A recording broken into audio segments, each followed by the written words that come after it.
Hi guys, welcome back to OC Avery. I'm Oliver and now this is episode 13 of Breeding British Birds.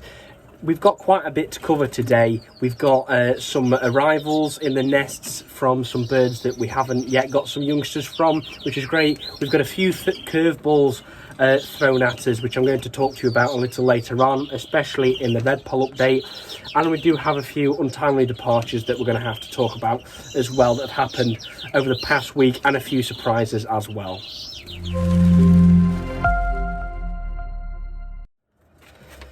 So I wanted to begin today's episode on a positive note. So we're going to start off with a little bit of something exciting, hopefully something that you guys have seen recently. I have got some articles in the Cage and Avery Bird magazine. This was June 23rd and this was June 30th instalments of the Cage and Avery Bird magazine. Both my articles, we've done a few articles in the past, that's two, so if you've not got those, they are on my Facebook if you do have me on Facebook, but if not, I'll put them on my Instagram as well, so you can enjoy them and have a read on them. But I would recommend getting the Cage and Avery Bird magazine, if not, so you actually get to read it in person and something you can actually refer to, probably a lot more. Also, I'd just like to say a huge thank you to everyone who's followed me on Instagram as well, OC_Avery. We've just reached 1,000 followers this week, so thank you very much for everyone who's followed me, and thank you for all the support and all the kind words I've got back on the articles. We have some more articles coming out, I think, relatively soon in the next few instalments, and I do several articles throughout the year, so hopefully you should be able to enjoy them. So as always, we start the episode with a catch up with the Canaries. Bit of good news, bit of sort of bad news, I guess. Let's look at that now. Starting us off, we have the red-eyed satinette pair now, where as you can see we've actually got the bath on there at the moment, just to keep the pair in good condition. Now this is where the sort of the bad news is just that they haven't gone down to nest again just yet. We have got a nest being built, but it's not complete, and I'm kind of hoping, all I want is the hen to go back down. I don't expect the eggs to be full, and I just want to have them with some greeny eggs underneath them just as a foster. Just to try and get a few more pied greenfinches out is the idea, because we have some more hopefully coming out soon. So that's that pair. Coming down to this pair, yellow mosaics, we have a nest back. A nest back with 2 eggs. As you can see, we've got the hen there and a bath on as well for these guys. Obviously they're throwing nest material everywhere, as you can see, just like on the top of that. I'm giving them nest material and they've rebuilt, so they're going to be getting some greeny eggs to foster relatively soon, from a pair of pies that we've not yet had any youngsters successfully reared on. Coming on to this pair, we have the green Norwich cock to the yellow tick fife hen. Obviously the reason for doing this is I wouldn't recommend crossbreeding canaries unless you've got a an intention behind that, and the intention behind this is actually to give us some sort of larger canaries for next year as feeders for the larger natives like greenies, bullies, maybe even just something larger, crossbills for example. And a little bit of good news with these guys is that we've just had the first youngster hatch today, as you can see, just under the mother. Black-eyed, obviously quite a darker sort of a skin bird, but sort of clear down. So we're going to have to see if it comes out green, which I would presume, or variegated at least, from its father being there and that being the mother. But we're going to have to see how they come out. But a little crossbred canary, a little nice one. So I'm quite pleased with that. Coming on to our next pair of fifes, we have her on 5 eggs. However, nothing really much to report on that. There's 5 eggs underneath them. I've not candled them, she's not been sat long. What do I expect from this pair? Well, probably nothing, because they've had clear eggs anyway, and if there was to be something, will they rear it well? They failed the past 2 times, but they did do well first time with greenfinches, so I might just pop some other canary eggs under if they're clear, and leave it to it and see what happens. And then finally we have our new colour cross hen, and you can see she's in with a Redpoll mule cock. they've been pulling at loads of stuff off the floor. I've literally only just moved the youngsters away, so I need to clear out their cage. I've cleaned out the nest pan and just to see, hopefully she will go back down again and we'll get another round off her. But the idea of having the Redpoll mealcock in there actually is because he, I believe he may have filled some eggs actually last year with the crossbill hen he paired to in a mixed aviary. So I just want to see, now I think he's a 4-year-old Mealy Redpoll mule. Yeah, sorry, that's what I meant. Mealy, so he's a Redpoll mule, right? And I think he filled some eggs last year, possibly. They didn't hatch, but they showed signs of development. Therefore, I just want to give him a go again with a Canary, and we'll see what happens. So with the Redpolls this week, we've had mainly positive news, however, and a curveball as well. And we're going to have a look at that, but what happened really quite shocked me, and it's probably going to shock you viewers as well. Surprised me, but I've sort of dealt with the issue, or you know, amended things to a bit of move about. So let's look at that. So we're going to begin with the pair up in the top cage. I have since reintroduced the cock. As you can see, the normal split Feo, and he has been doing a great job of feeding those youngsters that have since fledged. So as you can see, there's a cinnamon, we've got a normal, and there's another cinnamon, which is from a different nest, not related to those. But those 3 chicks fledged the nest a few days ago. I reintroduced the cockbird today, and he's been feeding those youngsters, which is great. So I'm going to let the pair now go back for their second round and see how they get on. Hopefully we'll get some more youngsters from them. Coming down to this next pair, we have the World Show Cinnamon pair. She's got 4 eggs underneath her, 3 are full.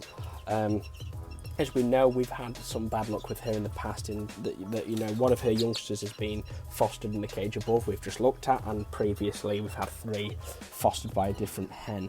And really just, she's not been a great mother, she's failed to feed. But I've decided now, we've had a couple of youngsters off her, and if a hen does come available I will foster them, but if not, I'm just going to try her again.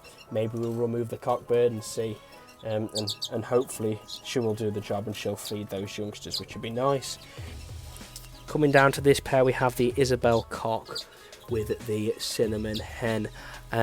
They have got a nest, and they have got several eggs in it. Yep, 4 eggs. I believe they're all full. I've not had any youngsters off this pair so far. We've had full eggs, we've had youngsters hatch, but none make it to the sticks. So really kind of hoping that the hen's been sat now for a few days and not come off the nest. So really hoping now that this might have made a click with a bit of a cage move about. As you can see, she's re-amended and she's in the nest now, and hopefully we're going to get some youngsters from those guys, which would be nice. And now for the curveballs. So you may recall we had a pair in here, an A8 pastel cock to a cinnamon hen. You can see we've got a normal cock in here now. He's the cock that is split for agate, split for cinnamon, split for Isabel, and split for pastel. And look who's got eggs. So that is the agate pastel cockbird who laid some eggs the other day.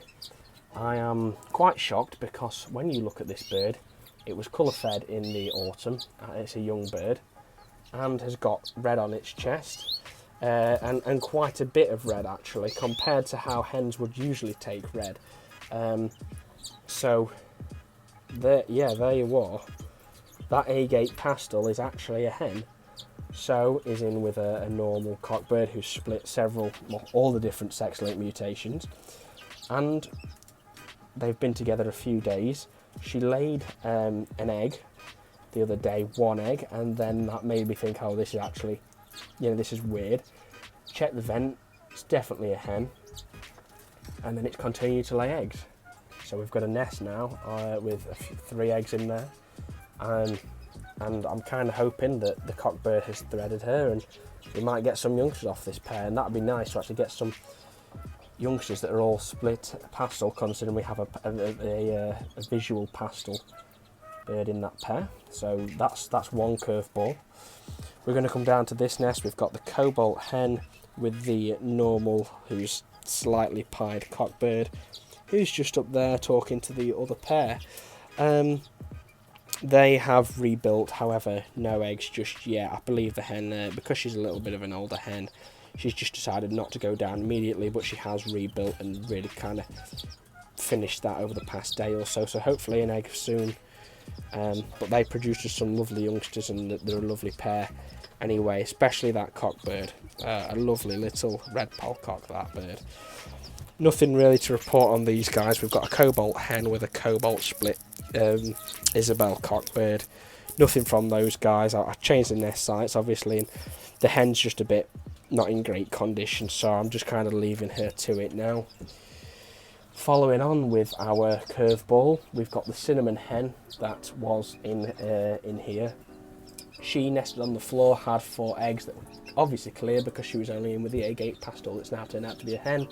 So I've had a bit of a switch about, and in here we've put a normal cockbird who I've not yet bred from. He's got a white flight and some white tail feathers, so I'm kind of hoping, what I just want from this pair is a few youngsters so I can get this rare feathered cockbird you know, bred back to a few, maybe, you know, a daughter or 2 next year, and the idea being that we could try and get some of whatever that rare feather is out. You know, it could be a new mutation, or it could be a new sort of variation of pied. But we'll see how they get on, and hopefully we should get some eggs, and hopefully they'll be full from that pair. Coming down here to the pioneer pair of Redpolls that I've mentioned in my article.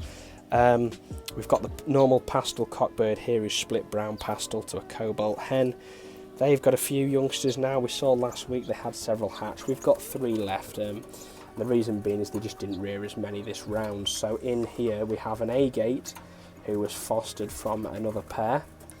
We've got a cobalt and we've got a normal.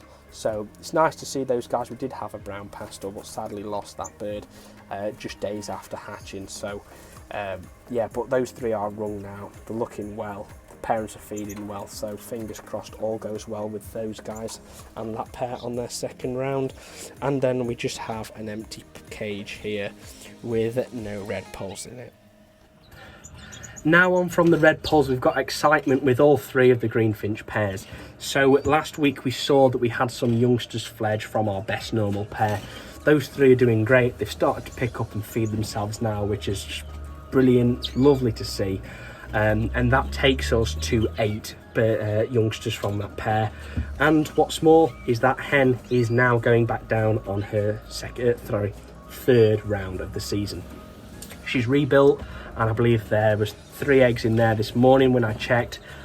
She's not, you know, start sitting yet, so there's still a few days worth of eggs, I believe, and we're just going to leave her to it.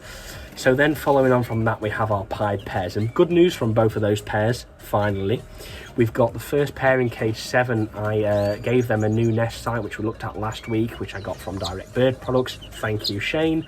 And we've got some eggs in there. We've got 2 eggs, so second egg laid this morning from that pair. My plan is that I'm going to foster those eggs out. I'm going to leave the hen to sit, but as soon as a canary pair comes available to sit, I really want to foster those out. And I don't know if that hen is going to rear, but we'll see. And I'm going to make sure they've got precautions in place should that happen, that she doesn't rear. We have an option, because I've not yet got any youngsters from that pair. Looking at the other pair of pied greenies, we've got I believe 3, 4, maybe even 5 eggs in that nest, and I've let her sit for the moment.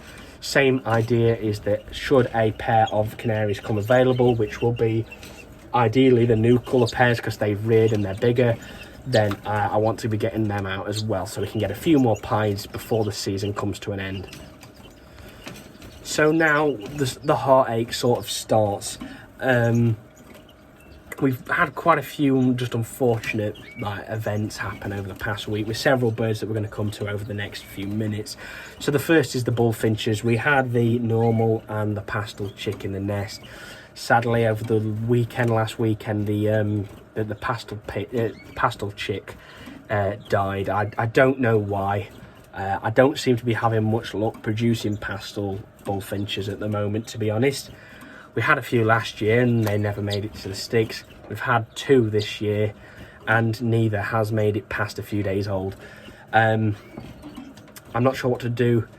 And then following on from that, we had the one chick. I tried with that chick. I hadn't fed it and what, but the mother had that chick and sort of lost interest with that one. I've tried to foster it under Canaries. The Canaries wouldn't take to it. I tried to hand feed it and I think it was just a bit too late, and sadly we lost that bullfinch as well. So the hen is now going to go back down on her 3rd round, and that's probably going to be the last round for her ever. She's a 4 or 5 year old hen now. She's been a great mother in the past, but she's now having clutches of 3, which is quite small for a bullfinch. Previously she's had clutches of 8 last year, and I think that the age is getting to her now, so I'm going to let her sort of have this round. If I can, which I'm going to try to, I am going to try and foster the youngsters out, whether that be with some greenfinches or canaries.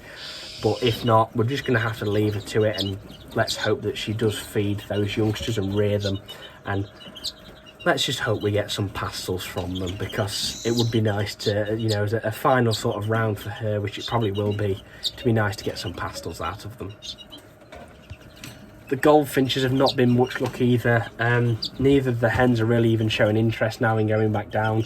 I'm going to try again and just try and get them to go down, and just, you know, if it ends up where we foster some youngsters out under canaries or what, maybe that's what we look to. But if not, then we might end up where we just don't really get anything from those guys. It would be a shame, because I'd love some young goldfinches, especially something to work with next year for mules and hybrids.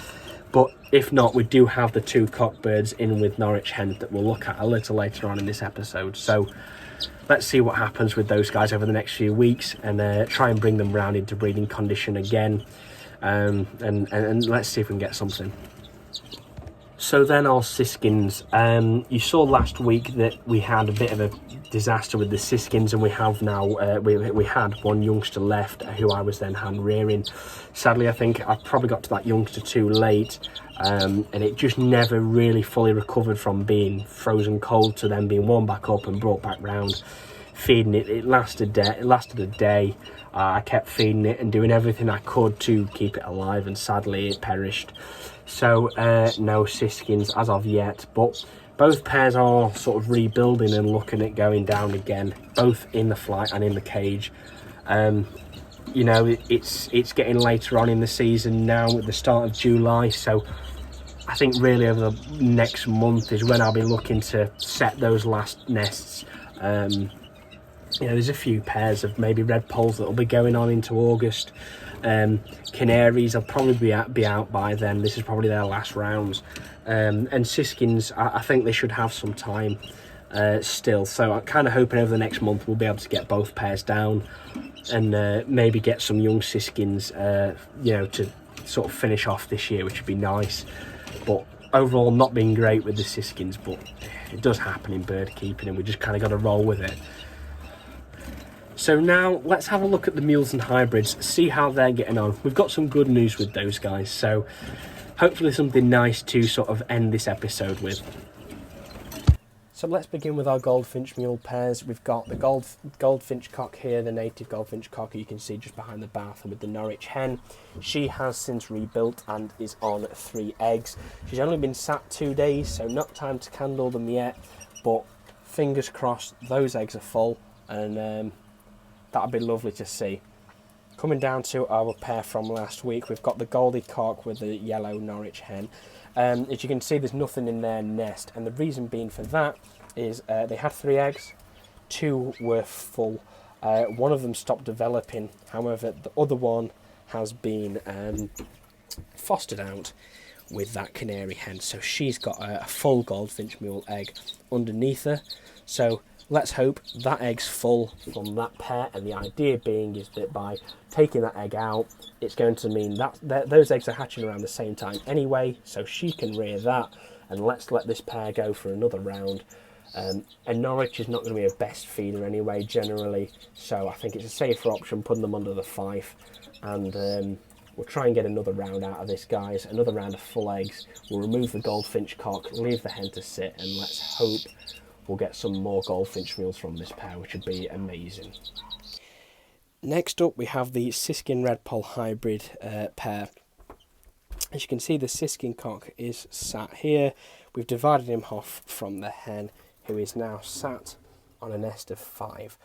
I'm really hoping those eggs are full, because we've obviously had 2 full rounds prior that have just... First round, the chicks died just before jumping the nest, and the second round sadly failed to hatch, but were full. So I'm hoping that the siskin cock has filled those eggs. It would be lovely to get some hybrids out of them, especially some cobalts. She's been sat only about 3 days, so not time to candle them just yet, but let's hope those eggs are full and we'll get some lovely little hybrids from them. The Greenfinch crossbill hybrid pair have gone back down, as I mentioned last week. We've got 5 eggs. She's been sat about 3 days, so really hoping that those eggs are full from the crossbill cock. Not time to candle them yet. We'll give them a few more days, and maybe I'll do it next week at some point, and we'll see what happens. Let's hope they're full, and it'd be lovely to get some hybrids from this pair as well.